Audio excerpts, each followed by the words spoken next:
এবার জুতো পরবেন তো নিয়ে গিয়ে নবীর সামনে জুতো দুটো সুন্দর করে ফিট করে বিছিয়ে দিতেন যাতে নবীর কষ্ট না হয়।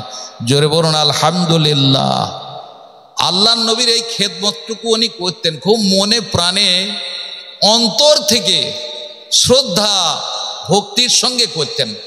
তাই আল্লাহর নবী ওনার নাম দিয়েছিলেন, একটা লকব দিয়েছিলেন, সাহিবুন নালাইন, আমার জুতোওয়ালা সাহাবী। এটা নবী নাম দিয়েছেন, এটা আমার জুতোওয়ালা সাহাবী, সাহিবুন নালাইন, এটা আমার জুতোওয়ালা সাহাবী। কাকে? আব্দুল ইবনে মাসউদকে।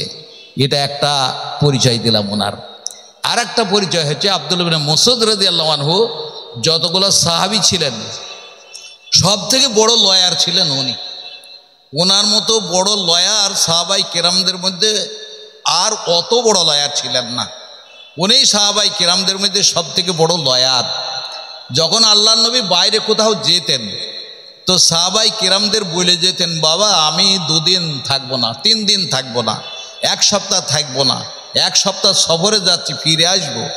মা যে কদিনকার যেতেন সে কদিনকার নাম বলে বলতেন, এই কদিন আমি থাকবো না, ফিরে আসবো কয়দিন পরে। তো আব্দুল ইবনে মাসউদ থাকলো। তোমাদের যদি কাউরির কিছু জানার দরকার হয়, আচমকা হঠাৎ করে জানার দরকার, তো আব্দুল ইবনে মাসউদের কাছে তোমরা জেনে নেবা, যা বলবে সেই মতো আমল করবা। জোরে বলুন আলহামদুলিল্লাহ। যেহেতু এটা হচ্ছে নবীর নির্ভরযোগ্য সাহাবী, জোরে বলুন আলহামদুলিল্লাহ।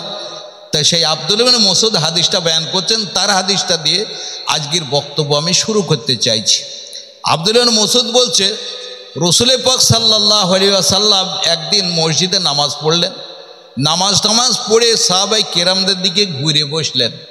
তো সাহাবাই কেরামদের দিকে ঘুরে বসে নবী সবারই দিকে হাত বাড়িয়ে এমনি করে বলছেন, তাল হোনা তাল হোনা তাল হোনা। আরবিতে বললেন, আপনারা সবাই এগিয়ে আসুন, এগিয়ে আসুন, এগিয়ে আসুন। নবী যাই বললেন, নাহনু নাজমাউ ইনদান নবী সাল্লাল্লাহু আলাইহি সাল্লাম মুআজ্জালান।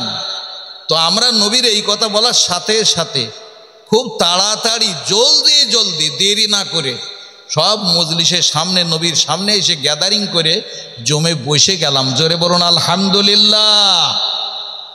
তো আল্লাহর নবী ভালোবাসতেন মজলিসকে এক জায়গায় করে কথা বলতে ভালোবাসতেন। ওলামা হজরতরাও হাদিস কোরআনের কথা যখন বলেন তখন তারাও মজলিসের লোকগুলাকে গ্যাদারিং করে সামনে ভিড় করিয়ে নিয়ে জমে নিয়ে কথা বলতে ভালোবাসেন। আমরাও সেটা করি। আর আপনারা আমরা ইমানদার মানুষ যখন, তখন নবীর কথাগুলো আমরা মানব না, তা মানবে কারা রে বাবা? সেই জন্য আমরা যখন কোনো হাদিস কোরআনের মজলিসে কথা শুরু হবে তো আমরা যে যেখানে থাকি সব সামনে এসে গুছিয়ে বসার চেষ্টা করবো ইনশাআল্লাহ।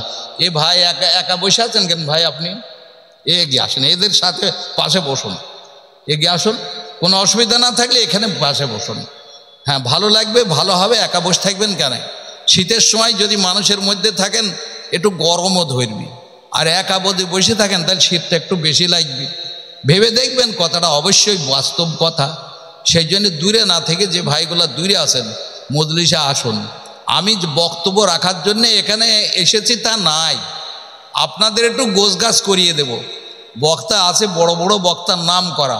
একজন আসছেন কোথায়, বর্ধমান না কোথায় থেকে, আর একজন আসছেন মুর্শিদাবাদ থেকে। তা ওনারাই আসল বক্তব্য রাখবেন, আপনাদের বক্তব্য শোনাবেন। আমরা এসছি বাড়ির কাছে, মানুষ বলেছেন কর্তব্যর খাতিরে, কর্তব্য পালন করার উদ্দেশ্য নিয়ে মজলিসে হাজির হয়ে গেছি। আমাদের বক্তব্য করার মতো সেরকম ক্ষমতাবান নেই, আর আমরা মানুষকে আকর্ষণ করিয়ে দেব এমন বক্তব্য রাখতেও পারেনি। যাই হোক, কেটে কেটে কয়েকটা কথা বলি, কথাগুলা হাদিস কোরআন থেকে বলার জন্য চেষ্টা করি। আল্লাহ পাক আমাদের আপনাদের সকলকে হাদিস কোরআনের কথা শুনে সেই মোতাবিক জিন্দেগি তৈরি করার তৌফিক নসিব করুক। জোরে বলুন আল্লাহুম্মা আমিন, জোরে বলুন আল্লাহুম্মা আমিন।